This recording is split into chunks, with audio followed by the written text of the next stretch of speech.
Important topic ಬಗ್ಗೆ ಮಾತಾಡ್ತಾ ಇದ್ದೀನಿ. ಸೊ ಮಕ್ಕಳಿಗೆ ಬಾಡಿ ಪಾರ್ಟ್ಸ್ ಬಗ್ಗೆ ನಾಲೆಜ್ನ ಯಾವಾಗ ಕೊಡಬೇಕು, ಹಾಗೆ ಹೇಗೆ ಕೊಡಬೇಕು, ಪೇರೆಂಟ್ಸ್ ಆಗಿ ನಾವು ಮಕ್ಕಳಿಗೆ ಯಾವ ರೀತಿ ಸೂಕ್ಷ್ಮವಾಗಿ ತಿಳಿಸ್ಬೇಕು, ಯಾವ್ಯಾವ ಏಜ್ ಮಕ್ಕಳಿಗೆ ಹೇಗೆ ನಾಲೆಜ್ ನಾವು ಕೊಡಬೇಕು, ಅದ್ರ ಬಗ್ಗೆ ಈ ಒಂದು ವಿಡಿಯೋದಲ್ಲಿ ನಾನು ಸ್ವಲ್ಪ ಇನ್ಫಾರ್ಮೇಷನ್ ಕೊಡಬೇಕು ಅಂದ್ಕೊಂಡಿದ್ದೀನಿ. ಸೊ ಅದಕ್ಕಿಂತ ಮುಂಚೆ ಯಾರೆಲ್ಲ ಚಾನಲ್ನ ಸಬ್ಸ್ಕ್ರೈಬ್ ಮಾಡ್ಕೊಂಡಿಲ್ಲ, ಪ್ಲೀಸ್ ಚಾನಲ್ನ ಸಬ್ಸ್ಕ್ರೈಬ್ ಮಾಡ್ಕೊಳ್ಳಿ, ಹಾಗೆ ಲೈಕ್ ಬಟನ್ನ ಕ್ಲಿಕ್ ಮಾಡಿ. So welcome back to middle class mom corner ವ್ಲಾಗ್ಸ್ಗೆ. ಬಹಳ ಪೇರೆಂಟ್ಸ್ಗೆ ಈ ಒಂದು ಟಾಪಿಕ್ ಬಗ್ಗೆ ಹೇಳೋಕೆ, ಮಕ್ಕಳಿಗೆ ತಿಳಿಸೋಕೆ, ನಾಲೆಜ್ ಕೊಡೋಕೆ ಹೇಗೆ ತಿಳಿಸೋದು ಅನ್ನೋ ಒಂದು ಕನ್ಫ್ಯೂಷನ್ ಇರ್ತಾರೆ. ಹಾಗೆ ಕೆಲವೊಬ್ಬರು ಮುಜುಗರ ಪಟ್ಕೋತಾರೆ ಆ ಒಂದು ನಾಲೆಜ್ ಕೊಡೋಕ್ಕೆ.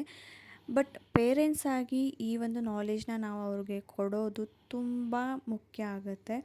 ಆ್ಯಂಡ್ ಕೊಡದೇ ಇದ್ದರೆ, ಇದು ಹೇಳದೇ ಇದ್ದರೆ ಮಕ್ಕಳು ತಪ್ಪು ಜಾಗದಲ್ಲಿ ಈ ಒಂದು ಇನ್ಫಾರ್ಮೇಷನ್ನ ಕಲಿತಾರೆ.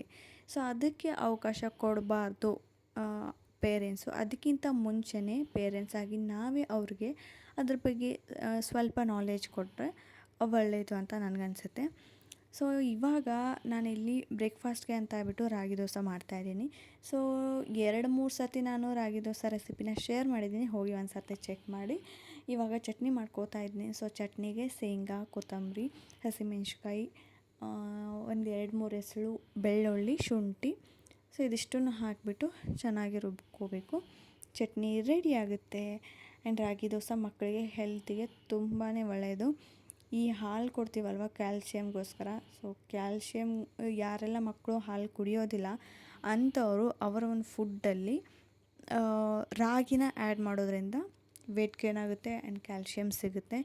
ಸೊ ಹಾಲಿನ 10 ಪಟ್ಟು ಡಬಲ್ ಒಂದು ಕ್ಯಾಲ್ಶಿಯಮ್ ರಾಗಿನಲ್ಲಿರುತ್ತೆ. ಸೊ ಹಾಗಾಗಿ ನಿಮ್ಮ ಮಕ್ಕಳು ಏನಾದರೂ ಹಾಲು ಕುಡಿತಾ ಇಲ್ಲ ಅಥವಾ ಅವ್ರಿಗೆ ರೂಢಿ ಇಲ್ಲ, ಇಷ್ಟಪಡ್ತಾ ಇಲ್ಲ ಅಂದರೆ ಅವ್ರಿಗೆ ಕ್ಯಾಲ್ಶಿಯಮ್ ಥರ ಈ ಒಂದು ರಾಗಿ ರೆಸಿಪಿನ, ರಾಗಿ ಇಡ್ಲಿ ಆಗಿರ್ಬೋದು, ರಾಗಿ ದೋಸೆ ಆಗಿರ್ಬೋದು, ಈ ಥರ ಅವ್ರಿಗೆ ಮಾಡಿಕೊಟ್ರೆ ವೇಟ್ ಗೇನ್ ಆಗುತ್ತೆ. ಆ್ಯಂಡ್ ಅವರು ಇಷ್ಟಪಟ್ಟು ಕೂಡ ತಿಂತಾರೆ. ಹಾಗಾಗಿ ನಾರ್ಮಲ್ ದೋಸೆ ಎಲ್ಲರೂ ಮಾಡೇ ಮಾಡ್ತಾರೆ.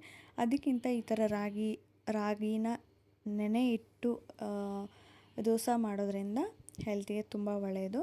ಸೊ ಹಾಗಾಗಿ ನೀವು ನೋಡ್ತಾ ಇರ್ಬೋದು ಇವಾಗ ಎಷ್ಟು ಚೆನ್ನಾಗಿ ರಾಗಿ ದೋಸೆ ಬರುತ್ತೆ ಅಂದರೆ, ನಾವು ಕ್ರಿಸ್ಪಿಯಾಗಿ ಕೂಡ ಮಾಡ್ಕೋಬೋದು ಅಥವಾ ಸಾಫ್ಟಾಗಿ ಕೂಡ ಮಾಡ್ಕೋಬೋದು. ಹರಿದೋಗೋದಿಲ್ಲ, ಏನೂ ಆಗೋದಿಲ್ಲ, ಅಷ್ಟು ಸ್ಮೂತಾಗಿ ಚೆನ್ನಾಗಿ ಕ್ರಿಸ್ಪಿಯಾಗಿ ಬರುತ್ತೆ. ಸೊ ಇದ್ರದ್ದು ರೆಸಿಪಿ ಹಾಕಿದ್ದೀನಿ, ಒಂದು ಸರ್ತಿ ಚೆಕ್ ಮಾಡಿ, ಓಕೆನಾ. ಇನ್ನು ಕೆಲವೊಂದು ಮಕ್ಕಳಿಗೆ ಈ ಥರ ಕೆಲವೊಂದು ಡೌಟ್ಸ್ ಬರುತ್ತೆ. ಆ್ಯಂಡ್ ಅದನ್ನು ಕೆಲವೊಂದು ಹೇಳೋಕ್ಕೆ ಮುಜುಗರ ಪಟ್ಕೋತಾರೆ. ಕೆಲವೊಬ್ಬರು ಹೇಳೋಕ್ಕೆ ಬಂದರೂ ಕೂಡ ಪೇರೆಂಟ್ಸು ಅವಾಯ್ಡ್ ಮಾಡ್ತಾರೆ, ಅದನ್ನು ಇಗ್ನೋರ್ ಮಾಡ್ತಾರೆ. ಏನಿಲ್ಲ ಅಂಥದನ್ನೆಲ್ಲ ಮಾತಾಡಬಾರ್ದು, ಈ ಥರ ಒಂದು ಮುಜುಗರ ಪಟ್ಕೊಂಡು ಅದ್ರ ಬಗ್ಗೆ ಅವ್ರಿಗೆ ನೀವು ಡೌಟ್ನ ಕ್ಲಿಯರ್ ಮಾಡೋದಿಲ್ಲ. ಅವ್ರಿಗೆ ಅವ್ರ ಮನಸ್ಸಲ್ಲಿ ಏನಿದೆ ಅದನ್ನು ನೀವು ತಿಳುವಳಿಕೆಯಿಂದ ಹೇಳೋದಿಲ್ಲ. ಹಾಗಾಗಿ ಮಕ್ಕಳು ಅಲ್ಲಿಗೆ ಸ್ಟಾಪ್ ಆಗೋದಿಲ್ಲ. ಅದನ್ನು ಅವ್ರ ಮನಸ್ಸಲ್ಲಿ ಕ್ವೆಶನ್ ಬಂದಾಗ ಅದನ್ನು ಹುಡುಕ್ಕೊತ ಹೋಗ್ತಾರೆ. ಸೊ ಆವಾಗ ಅವರು ತಪ್ಪು ಜಾಗದಲ್ಲಿ ಇನ್ಫಾರ್ಮೇಷನ್ ಕಲೆ ಹಾಕ್ತಾರೆ. ಸೊ ಅದಕ್ಕೋಸ್ಕರ ಪೇರೆಂಟ್ಸ್ ಆಗಿ ನಾವೇ ಅದಕ್ಕಿಂತ ಮುಂಚೆ ಒಂದು ಹೆಜ್ಜೆ ಮುಂದೆ ಇಟ್ಟು ಅವರಿಗೆ ಒಂದು ಸ್ವಲ್ಪ ಈ ಬಾಡಿ ಪಾರ್ಟ್ಸ್ ಬಗ್ಗೆ ಆಗಿರ್ಬೋದು ನಾಲೆಜ್ ಕೊಟ್ಟರೆ ಒಳ್ಳೆಯದು. ಇವಾಗ ಯಾವ್ಯಾವ ಏಜಿನ ಮಕ್ಕಳಿಗೆ ಹೇಗೆ ಅವ್ರಿಗೆ ತಿಳಿ ಹೇಳೋದು, ಆ್ಯಂಡ್ ಯಾವ್ಯಾವ ಏಜಿನ ಮಕ್ಕಳಿಗೆ ಬಾಡಿ ಪಾರ್ಟ್ಸ್ ಬಗ್ಗೆ ಯಾವ ಥರ ಅವ್ರಿಗೆ ನಾಲೆಜ್ ಕೊಡೋದು. 1ರಿಂದ 3 ವರ್ಷದ ಮಕ್ಕಳಿಗೆ, ಇನ್ನು ಪುಟ್ಟದಾದ ಮಕ್ಕಳು, ಅವ್ರಿಗೇನೂ ಗೊತ್ತಾಗೋದಿಲ್ಲ. ಬಟ್ ಆದರೆ ಈ ಒಂದು ಸೊಸೈಟಿ ಇವಾಗ ಆ ಥರ ಇಲ್ಲ, ನಾವೆಲ್ಲರೂ ಕೂಡ ನೋಡ್ತಾನೆ ಇರ್ತೀವಿ. ಇಲ್ಲಿ ವಿಡಿಯೋದಲ್ಲಿ ಏನು ತೋರಿಸ್ತಾ ಇದ್ದೀನಿ ಅಂದರೆ ಬ್ರಷಸ್. ಸೊ ಈ ಒಂದು ಬ್ರಷಸ್ನ ನಾನು ಮೀಶೋಯಿಂದ ತರಿಸಿರೋದು. ಇದು ಸಿಕ್ಕಾಪಟ್ಟೆ ಚೆನ್ನಾಗಿದೆ. ಸೊ ನಿಮಗೇನಾದರೂ ಗ್ಯಾಸ್ ಸ್ಟವ್ ಕ್ಲೀನ್ ಮಾಡೋಕ್ಕೆ ಬೇಕಾದರೆ ಇದನ್ನು ಖಂಡಿತವಾಗ್ಲೂ ಯೂಸ್ ಮಾಡಿ, ತುಂಬ ಚೆನ್ನಾಗಿದೆ. ನೋಡಿ ಈ ಥರ ಎಷ್ಟು ಚೆನ್ನಾಗಿ ಕ್ಲೀನ್ ಆಗುತ್ತೆ, ಇಲ್ಲೆಲ್ಲ ಕೈ ಆಡೋದಿಲ್ಲ ಅಲ್ವಾ. ಹಾಗಾಗಿ ಈ ಒಂದು 3 ಬ್ರಷಲ್ಲಿ ನಿಮಗೆ ಬ್ರಾಸ್ ಬರುತ್ತೆ. ಒಂದು ಬ್ರಾಸ್ ಬ್ರಷು, ಒಂದು ಅಲ್ಯೂಮಿನಿಯಂ ಬ್ರಷು, ಹಾಗೆ ಒಂದು ನಾರ್ಮಲ್ ಬ್ರಷ್ ಬರುತ್ತೆ, ಪ್ಲಾಸ್ಟಿಕ್ ಬ್ರಷು. ಸೊ 3 ಬ್ರಷ್ ಕೂಡ ನೋಡಿ ಎಷ್ಟು ಈಸಿಯಾಗಿ ನಾವು ಅಲ್ಯೂಮಿನಿಯಂ ಬ್ರಷ್ನ ಯೂಸ್ ಮಾಡಿಕೊಂಡು ಕ್ಲೀನ್ ಮಾಡ್ಕೋಬೋದು. ನನಗಂತೂ ಸಖತ್ ಇಷ್ಟ ಆಯಿತು. ಇವಾಗ ಮೀಶೋದಲ್ಲಿ ಆಫರ್ ನಡೀತಾ ಇದೆ. ಇದು ನನಗೆ 75 ರೂಪಾಯಿನೋ ಬಿತ್ತು, ಬಟ್ ಇವಾಗ 65 ರೂಪಾಯಿನೋ ಆಗಿದೆ ಇದ್ರ ರೇಟು. ನಿಮಗೆ ಬೇಕಿದ್ರೆ ಡಿಸ್ಕ್ರಿಪ್ಷನಲ್ಲಿ ಲಿಂಕ್ ಕೊಟ್ಟಿರ್ತೀನಿ, ಹೋಗಿ ಚೆಕ್ ಮಾಡಿ. ಖಂಡಿತವಾಗ್ಲೂ ತುಂಬ ಚೆನ್ನಾಗಿದೆ. ಯಾಕೆಂದರೆ ಈ ಗ್ಯಾಸ್ ಕ್ಲೀನ್ ಮಾಡಬೇಕಾದ್ರೆ ಅದೊಂದು ಸರ್ಕಸ್ ಅಂತಲೇ ಹೇಳ್ಬೋದು. ಬಿಟ್ಟರೆ ಫುಲ್ ಜಿಡ್ಡಾಗಿಬಿಡುತ್ತೆ. ಈ ಥರ ಎಲ್ಲ ಕೈಯೆಲ್ಲ ಆಡೋದಿಲ್ಲ, ಬಟನ್ಸ್ ಹತ್ರ ಅದೆಲ್ಲ. ಹಾಗಾಗಿ ಆ ಥರದ ಬ್ರಷ್ನ ತೊಗೊಂಡ್ರೆ ಅಲ್ಲಿ ಅಲ್ಯೂಮಿನಿಯಂ ಇರುತ್ತೆ ಅಥವಾ ಬ್ರಾಸ್ ಇರುತ್ತೆ, ಯಾವುದಾದ್ರೂ ಗಟ್ಟಿ ಬ್ರಷಿಂದ ನೀವು ಉಜ್ಜಿ ಕ್ಲೀನ್ ಮಾಡ್ಕೋಬೋದು. ಆವಾಗಲೇ ನೋಡಿ, ಈ ಥರ ವಾಶ್ ಮಾಡೋವಾಗಲೇ ಕ್ಲೀನ್ ಮಾಡಿಕೊಂಡ್ರೆ ಕ್ಲೀನಿಂಗ್ ಟೈಮಲ್ಲಿ ಯಾವುದೇ ಥರ ಹೆವಿ ಹೆಕ್ಟಿಕ್ ಅನ್ಸೋದಿಲ್ಲ. ಸೊ ಹಾಗಾಗಿ ಡೈಲಿನೇ ಕ್ಲೀನ್ ಮಾಡ್ಕೊಳ್ಳಿ. ನಾನು ಡೈಲಿ ಯಾವಾಗ ಅಡುಗೆ ಆಗುತ್ತೋ ಆವಾಗ ಸ್ಲ್ಯಾಬ್ 2 ಟೈಮ್ನೂ ಕ್ಲೀನ್ ಮಾಡ್ಕೋತೀನಿ. ಹಾಗಾಗಿ ಜಿಡ್ ಅಂತ ಏನೂ ಅನಿಸೋದಿಲ್ಲ, ಕ್ಲೀನಾಗೇ ಇರುತ್ತೆ.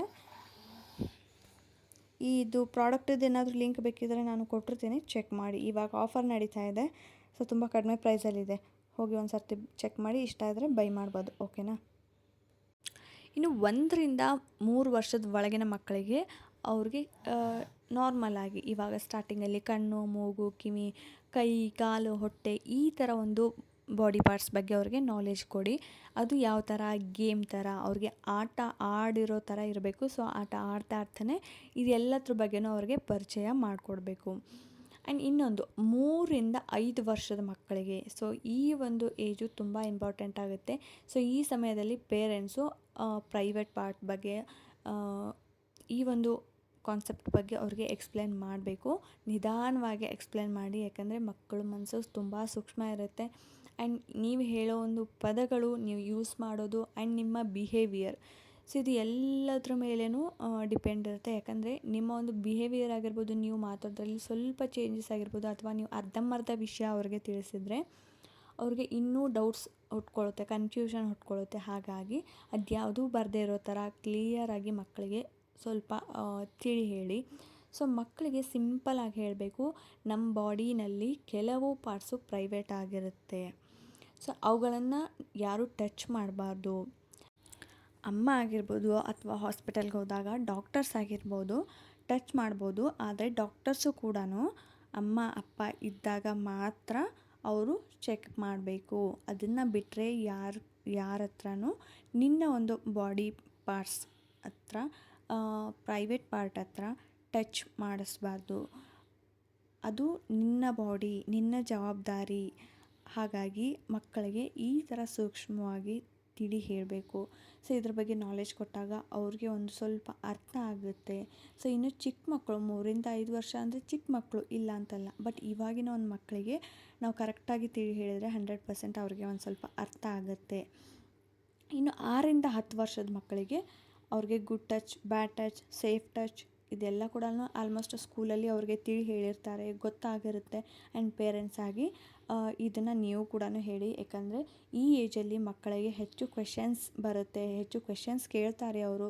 ಆವಾಗ ಪೇರೆಂಟ್ಸ್ ಆಗಿ ನೀವು ಅದಕ್ಕೆ ಕರೆಕ್ಟಾಗಿ ನೀಟಾಗಿ ಹ್ಯಾಂಡಲ್ ಮಾಡಿ ಆನ್ಸರ್ ಮಾಡಿದರೆ ಅವ್ರಿಗೆ ಆ ಒಂದು ಕ್ವೆಶನ್ಗೆ ಉತ್ತರ ಸಿಗುತ್ತೆ. ಇನ್ ಕೇಸ್ ನೀವೇನಾದರೂ ಇಗ್ನೋರ್ ಮಾಡಿ ಏನಿಲ್ಲ ಅದೆಲ್ಲ ಮಾತಾಡಬಾರ್ದು, ಆ ಥರ ಎಲ್ಲ ಮಾತಾಡಬಾರ್ದು, ಈ ಥರ ಏನಾದರೂ ನೀವು ಮಾತಾಡಿದಾಗ ಮಕ್ಕಳು ನಿಮ್ಮ ಹತ್ರ ಏನೂ ಶೇರ್ ಮಾಡ್ಕೊಳ್ಳೋದಿಲ್ಲ, ಅದನ್ನು ಮನಸ್ಸಲ್ಲೇ ಮುಚ್ಚಿಟ್ಕೋತಾರೆ. ಆ್ಯಂಡ್ ಆ ಕ್ವೆಶನ್ನು ಕೂಡ ಅಲ್ಲೇ ಅವರು ಮುಗಿಸೋದಿಲ್ಲ, ಅದನ್ನು ಉತ್ತರ ಕಂಡ್ಕೊಳ್ಳೋಕ್ಕೆ ಬೇರೆ ಕಡೆ ಬೇರೆ ದಾರಿನ ಹುಡ್ಕೊಳ್ತಾರೆ.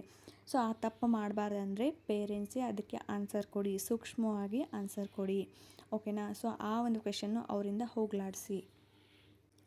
ಇನ್ನೊಂದು ಮೇಯ್ನಾಗಿ ಏನಂದರೆ ಮಕ್ಕಳಿಗೆ ಹೇಳಬೇಕು. ಸೊ ಯಾರಾದರೂ ನಿನಗೆ ಟಚ್ ಮಾಡಿದಾಗ ನಿನಗೆ ಅನ್ಕಂಫರ್ಟೇಬಲ್ ಆಗಿದ್ದರೆ ತಕ್ಷಣ ನೀನು ಅಪ್ಪ ಅಮ್ಮಂಗೆ ಇನ್ಫಾರ್ಮ್ ಮಾಡಬೇಕು. ನಾವು ನಿನಗೆ ಏನೂ ಅನ್ನೋದಿಲ್ಲ, ನಿನ್ನ ಜೊತೆ ನಾವು ಯಾವಾಗಲೂ ಇರ್ತೀವಿ ಅನ್ನೋ ಒಂದು ನಂಬಿಕೆ ಮಕ್ಕಳಲ್ಲಿ ಹುಟ್ಟಿಸ್ಬೇಕು ಅಲ್ವಾ? ಆವಾಗ ಮಾತ್ರ ಮಕ್ಕಳು ಯಾವುದೇ ಥರ ಮುಜುಗರ ಇಟ್ಕೊಳ್ಳದೆ ನಿಮ್ಮ ಹತ್ರ ಶೇರ್ ಮಾಡ್ಕೋತಾರೆ. ಸೊ ಇವತ್ತಿನ ಒಂದು ವಿಡಿಯೋ ನಿಮಗೇನಾದರೂ ಇಷ್ಟ ಆಗಿತ್ತು ಅಂದರೆ ಪ್ಲೀಸ್ ಚಾನಲ್ನ ಸಬ್ಸ್ಕ್ರೈಬ್ ಮಾಡ್ಕೊಳ್ಳಿ. ಸೊ ಫ್ರೆಂಡ್ಸ್ ಆ್ಯಂಡ್ ಫ್ಯಾಮಿಲಿಗೆ ಶೇರ್ ಮಾಡಿ ಅಂತ ಕೇಳ್ತೀನಿ. ಸೊ ನೆಕ್ಸ್ಟ್ ವಿಡಿಯೋದಲ್ಲಿ ಸಿಗ್ತೀನಿ. Take care, bye, love you all.